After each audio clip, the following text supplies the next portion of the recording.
Welcome to DJ TV. My correct people, greet you now. Welcome now once again to DJ TV. Hey, e don settle my people. Hey, Naija judge wey collabo with yahoo boys and scammers dey go rob bank, dem don sack am. The whole truth, the whole tori don come outside like this. Anyway, my people, I no go talk too much because this matter e dey complicated, no be small. I go leave una make una watch this video and lis ten to this analysis of net media. Everything wey una need to know for this matter, make una watch and make una no forget to like and share. Make una watch the video. This judge took the judicial corruption to a whole new level never seen before in Nigeria. Then again, nothing is impossible in Nigeria. The sacked judge, Injustice S.O. Falola, connived with the Yahoo boys in an elaborate fraudulent scheme to literally rob a bank.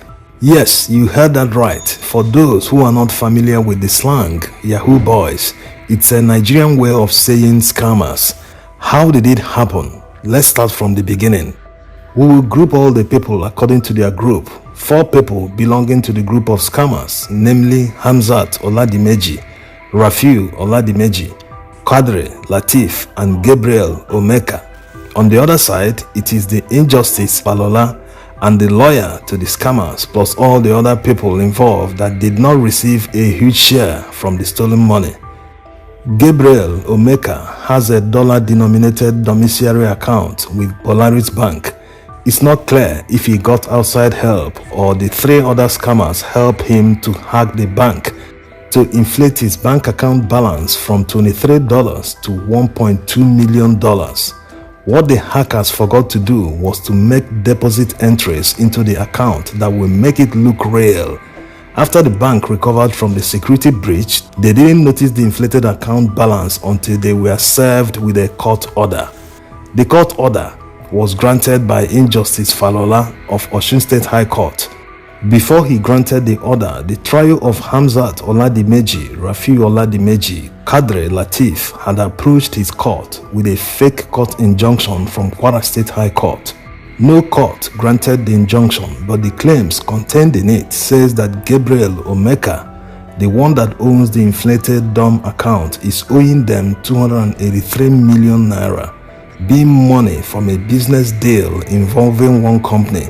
So they presented it like they had a business deal with Gabriel and it went south.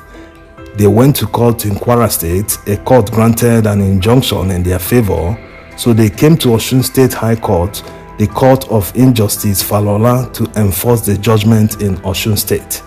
Normally, before this kind of thing can happen, the law requires that the judgment must be registered in the state. They didn't do that. They claimed they registered it with fake documents. The court order or motion ex parte that Injustice Falola issued mandated the bank to show cause why an order of the court should not be made against them over the payment of 283 million naira that their customer is owing the 3 other guys. Upon receiving this, the bank made all efforts to prove to the court that their customer's balance was $23 before the security breach they had, and how no evidence of any deposit from the customer exists. In fact, the bank tendered an acknowledgement letter from the Deputy Commissioner of Police at the Special Fraud Unit, Ikoyi, where they lodged a complaint at the time the breach occurred. They requested the police to investigate fraudulent withdrawals by some of their customers at the time. The police arrested some of their customers and verified that there was a security breach. The letter reads in part: 1. There was a system breach between 2nd and 3rd of December 2018. 2. That the account holders' accounts were fraudulently increased into millions. 3. That the account holders made attempt to withdraw the money before their arrest. All these fell on deaf ears. Their customer maintained in court that he transferred the money to his account before the security breach, while the bank insisted that they couldn't find any evidence of transfer or deposit to his account, that the security breach was done to reflect the amount. Injustice Falola ruled in favor of Gabriel Omeka, based on the fact that he produced evidence of the transfer of the funds.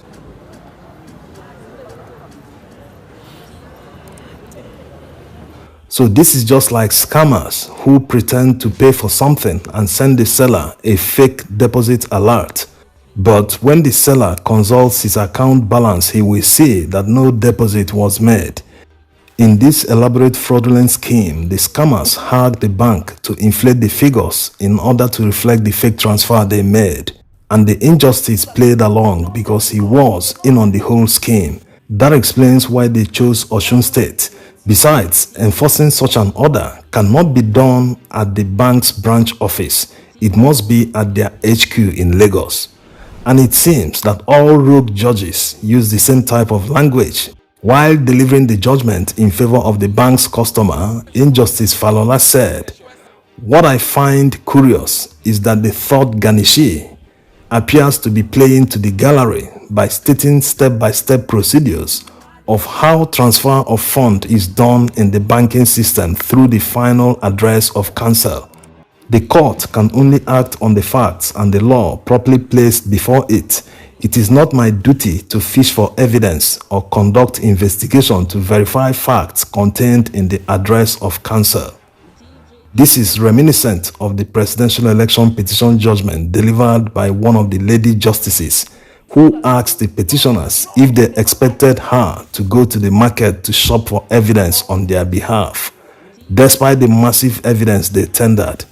In the case of Injustice Falola, the bank proved to the court, even with police report, that their customer never made a deposit.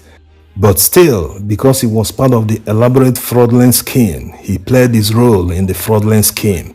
The injustice ordered the bank to pay 283 million naira to Latif, Kadri, and the third guy from the non-existent money held in the account of their customer. The money will be payment of the debt that their customer was owing the three guys. Mind you, the judgment is based on a fake unregistered judgment from Kwara State. The injustice gave the bank 3 working days to comply with the order. He also added a strange demand that the bank draft shall be made in the name of the counsel to the applicant, that's the 3 other guys.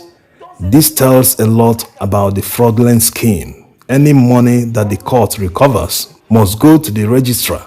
That's how it is done. The bank was supposed to make this public so that people will know about it, but maybe they were thinking about their image. They didn't want people to know about their ongoing litigation and all that. They ended up playing into their hands. There was a reason they chose Osun State to execute this elaborate scheme. Anyway, the judgment was delivered on a Friday and the bank filed an appeal on the following Tuesday, and they served the appeal at the High Court Judicial Division. This means they are still within the compliance period. It hasn't expired. In fact, there's still 1 day left, but the unthinkable happened. Injustice Falola signed a warrant of execution of the Ganishi order he made the same Tuesday before the expiry of the compliance period. In other words, he gave the bank 3 days to comply. He didn't even allow 2 days to pass. He signed a warrant of execution which they levied on 2 branches of the bank in Osogbo, despite receiving the appeal notice. Armed with the order, they raided their 2 branches on July 19th, cutting away assets of the bank and physical cash on the counters. On July 22nd, they raided 2 more branches in Osun State. All the raids they made, they didn't itemize what they seized from the bank. While office desks, computers, and other items were recorded at the Chief Registrar's office, all the money they took from the banking hall and ATM machines were never recorded. In all the raids, they stole a total of 16.4 million naira from the bank. That's according to the bank's estimate, not counting their furniture, electronics, and other stuff that they carted away, including vandalized ones. A month after, in August, the appeal court set aside the order of Injustice Falola. Now, the bank became determined to escalate the situation and expose the injustice. A new lawyer took charge and he investigated the fraudulent scheme, and he discovered that there was no court order from Kwara State in the first place. His investigation opened many can of worms, so he demanded to see Injustice Falola. The injustice obliged him and told him that he will come to his Lagos office. He came on the appointed date. He was caught on CCTV. He begged the lawyer that he will run around and pay back the 16.4 million naira. He also revealed that one of the judicial workers that took part in the fraudulent scheme just bought a new car. He admitted that he was aware that the whole thing was a scam, that his registrar and other officers played 419 on him in order to make money. He prostrated to the lawyer, begging him not to report him to the National Judicial Council, not to damage his career, a career that he himself already damaged by conniving with scammers to rob a bank. On the day he was supposed to pay back the money as he promised, a notice of appeal and motion of stay of execution were filed against the appeal the bank won. The injustice was contacted by the bank's lawyer. He reneged on his promise and said that he will wait for the outcome of the appeal. To cut the whole story short, the bank's lawyer took all the evidence he gathered from his investigation and petitioned the NJC. The NJC delivered their verdict over the weekend. They recommended that Injustice S.O. Falola should be sacked. DJ TV.